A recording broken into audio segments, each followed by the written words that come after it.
Hello दोस्तों भाई, स्वागत आपका हमारे मनी स्कूल में। और जो आज की हमारी फाइनेंशियल स्टोरी है वो है भाई lifting of the corporate veil. लेकिन वही सबसे बड़ा सवाल, अगर ये जो फाइनेंशियल कंसेप्ट है ये हमने समझ भी लिया, सुन भी लिया, उसके बाद क्या? ये जो कंसेप्ट है ये स्टॉक मार्केट से कैसे रिलेशन है भाई, इसका बहुत गहरा संबंध है इसका स्टॉक मार्केट से, और ये आपकी नॉलेज को एक लेवल अप कर देगा। तो भाई चलिए स्टार्ट करते हैं, पूरे कंसेप्ट को समझेंगे एक स्टोरी के through. Let's start. Let's suppose भाई मेरा नाम है विनोद, ठीक है, मैं बहुत अमीर हूँ। जो मेरी इनकम है ना वो हर साल आती है यार भाई। ऐसा क्या है भाई, मेरे दो सोर्स है इनकम के। पहला जो है भाई, मैंने शेयर परचेज कर रखे बड़ी बड़ी कंपनियां के, उससे मेरे को डिविडेंड मिलता है हर साल। और मैंने डिवेंचर भी परचेज कर रखे हैं। अगर किसी को डिवेंचर नहीं पता, बस सिंपल भाषा अभी समझ लो, आगे हम डिस्कस करेंगे। डिवेंचर कुछ नहीं है, बस समझ लो मैंने लोन दे रखा है, तो उसके ऊपर मैंने इंटरेस्ट मिलने लग रहा है भाई, इतना ठीक है। तो यानी कि मेरे पास इंटरेस्ट का पैसा आता है और डिविडेंड आता है। डिविडेंड भी कुछ नहीं होता है, जो कंपनी प्रॉफिट कमाती है ना हर साल, उसमें से कुछ हिस्सा शेयर होल्डरों में बांट दिया जाता है, उसी को डिविडेंड बोलते हैं। तो कुछ हिस्सा वहां से आता है, कुछ हिस्सा यहाँ से आता है। ये मेरी इनकम थी भाई, ठीक है। लेट्स सपोज ये दोनों मिला के ना मेरे पास 1 लाख रुपए आ रहे थे। मैं देखूँ हुआ 1 लाख रुपए आ गए, लेकिन तुरंत बाद ही मेरे घर में इनकम टैक्स वाले आ गए। ओहो 1 लाख ले रहा है, 40,000 रुपए दे दे टैक्स, 60,000 तू रख, तू चले जा। हर साल का भाई ये काम हो रहा है यार। मैंने सोचूंगा एक साल में तो यार 1 लाख आवे, उसमें तो अभी 40,000 ले जाए।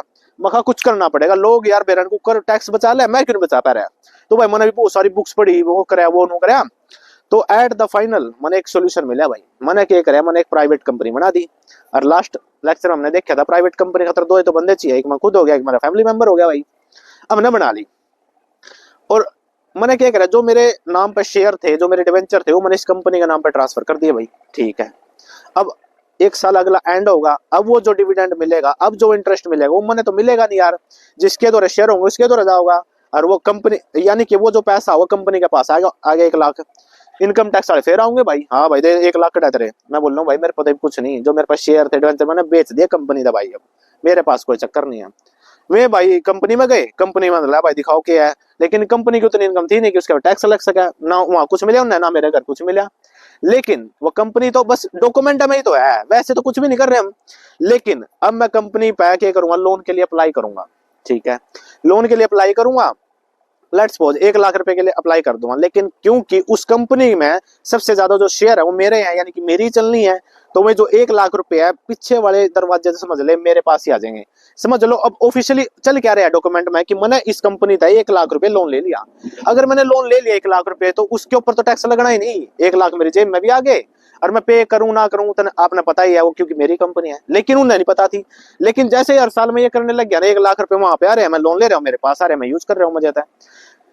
इनकम टैक्स वाले बोल रहे हैं यार ये पागल बना रहा है, ये कंपनी इसे की है, कोर्ट में जाना पड़ेगा। कोर्ट में चलेगा भाई, कोर्ट ने क्या देखा भाई, कोर्ट ने देखा यार ये तो सच में पागल बना रहा है। इसने बोल लिया भाई अब उठाना पड़ेगा पर्दा, यानी कि अब ये कंसेप्ट यहीं से तो है, लिफ्टिंग यानी कि ऊपर उठाना कॉर्पोरेट का, यानी कि तुम्हारी जो कंपनी है इसका पर्दा उठाओ, इसके पीछे देखो कौन है। और जैसे ही पर्दा उठेगा इसके पीछे कौन, मैं ही हूँ, यानी कि मैं खुद को ही लोन दे रहा था, यानी टैक्स वालों को मैं पागल बना रहा था भाई। तो यहीं से कंसेप्ट आता है lifting of the corporate veil, और कैसे मैं इसका यूज, कंपनी का यूज करके मैं अपना टैक्स बचा रहा था भाई। समझ गए भाई इस कंसेप्ट को। लेकिन दूसरा गेम अब और कैसे फ्रॉड हो रहा है भाई, देखो 1996 का रियल प्रैक्टिकल केस है भाई, गूगल पे भी आपको मिल जाएगा। 1996 में हुआ क्या, एक कंपनी थी भाई कंस्ट्रक्शन वाली, ठीक है, डीडीए, दिल्ली डेवलपमेंट अथॉरिटी। उस कंस्ट्रक्शन कंपनी ने ना उस पर एक जमीन ली भाई बहुत बड़ी, वे बोले कि हम यहाँ पे फ्लैट बनाकर बेच देंगे। लेकिन उस टाइम रूल क्या था, जब हम सारे पैसा दे दोगे ना डीडीए को, उसके बाद ही तू कंस्ट्रक्शन स्टार्ट कर सके। लेकिन उस कंपनी ने ना आधा ही पैसा दिया था, और उससे पहले ही आधा दे दिया, उसके बाद ही उन्होंने कंस्ट्रक्शन स्टार्ट कर दी, और भाई बिल्डिंग बना दी, फ्लैट बना दिए, बेच भी दिए।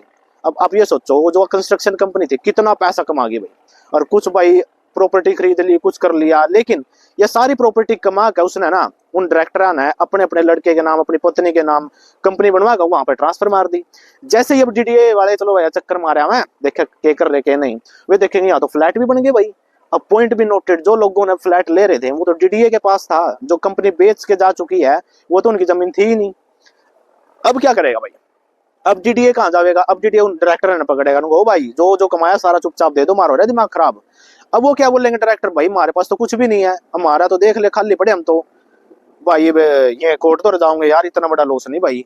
अब वे देखेंगे यार इसने अपने लड़के के नाम पे, कोई अपनी वाइफ के नाम पे सारी प्रॉपर्टी ट्रांसफर करे बैठा है। अब कोर्ट फिर एनालाइज करेगा, चेक करेगा, फिर कोर्ट को ना लाड़ लो, यहाँ भी कॉर्पोरेट वेल है, यहाँ पे भी पर्दा ठाना पड़ेगा, जो थाने ट्रांसफर करे हैं ये सारी चीजें यहीं से लिए तुमने, क्योंकि सेम फैमिली है, सेम ही चीज रेगुलेट हो रही है। तो इस एंगल से भी देखो कैसे कैसे लोग फ्रॉड भी कर सकते हैं भाई, कंपनी बना बना के। तो यही होता है lifting of the corporate veil, मतलब कि पर्दा उठाना भाई, जहां पे फ्रॉड मैनर से देख लिया हमने भाई, और भी चीजें हैं जो ऐसे टैक्स को बचा रहे हैं, फ्रॉड कर रहे हैं। तो ये सब एंगल था भाई, जो हमारा मेन कंसेप्ट था ना वो यही था, lifting of the corporate veil. I think आपको समझ में आ गया होगा भाई। ऐसे ही गाइस मिलते हैं एक नेक्स्ट फाइनेंशियल टॉपिक के साथ। धन्यवाद।